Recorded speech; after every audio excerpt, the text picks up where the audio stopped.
ஆண்டு இறுதியில் வந்திருக்கும் நாடா புயல் மணிக்கு 28 கிலோமீட்டர் தூரத்தில் தற்போது வீசிக் கொண்டிருக்கிறது. நான் சென்னையில் உள்ள கலைஞர் விளக்கத்தில் அந்த உச்சிப்பகுதியில் தான் இருந்து பேசிக் கொண்டிருக்கிறேன்.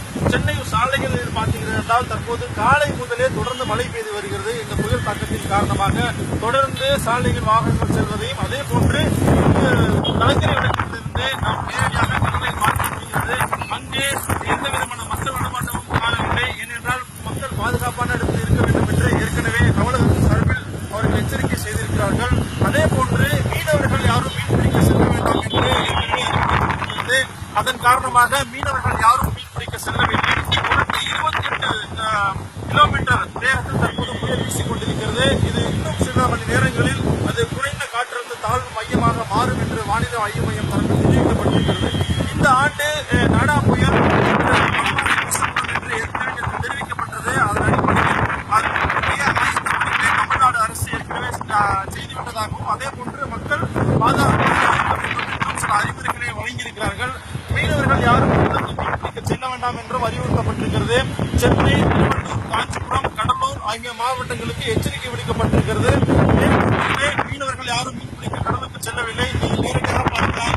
இங்கு மீனவர்கள் யாரும் மீன்பிடிக்க செல்லாத நிலையும் அதே போன்று இந்த பட்டினப்பாக்கம் கடற்கரையில் ஏராளமான படகுகளும் இங்கு அதன் காரணமாக மீனவர்கள் வானிலை ஆய்வு மையத்திலிருந்து வரும் வரை மீன்பிடிக்க செல்ல வேண்டாம் என்று சொல்லப்பட்டிருக்கிறது. கடலூர் மற்றும் காஞ்சிபுரம், திருவள்ளூர் அதே போன்று சென்னை உள்ளிட்ட மாவட்டங்களுக்கு பள்ளி கல்லூரிகளுக்கு நாளை அளிக்கப்பட்டிருக்கிறது. இந்த புயல் நாளை காலை கடலூரில் கரையை கடக்கும் என்று வானிலை ஆய்வு மைய தகவல்கள் தெரிவிக்கின்றன. இந்த புயல் காரணமாக இன்னும் ஒரு சில மணி நேரங்களில் அந்த குறைந்த காற்று மண்டல மையம் மாறும் என்று சொல்லப்பட்டிருக்கிறது. காற்று பலமாக வீசுவதை நாம் நேரடியாக பார்க்க முடிகிறது. அதே போன்று ஏனென்றால் புயல் கரையை கடக்கும் போது தரைக்காற்று பலமாக வீசக்கூடும் என்று சொல்லப்பட்டிருக்கிறது. தொடர்ந்து காற்று வீசும் அதிகரிக்கும் என்று சொல்லப்பட்டிருக்கிறது. அதே போன்று பொதுமக்கள் பாதுகாப்பாக இருக்க வேண்டும் என்ற சூழ்நிலையில் இங்கு இப்போது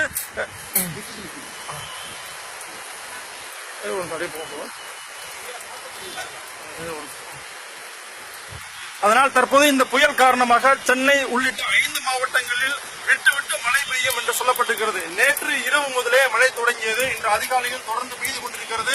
இந்த புயல் கரையை கடக்கும் வரை மழை தொடர்ந்து விட்டு பெய்யும் என்று சொல்லப்பட்டிருக்கிறது. நாளை காலை இந்த புயல் கரையை கடப்பதற்கு அதிக வாய்ப்பு இருப்பதாக வானிலை ஆய்வு மையம் தரப்பில் தெரிவிக்கப்பட்டிருப்பது.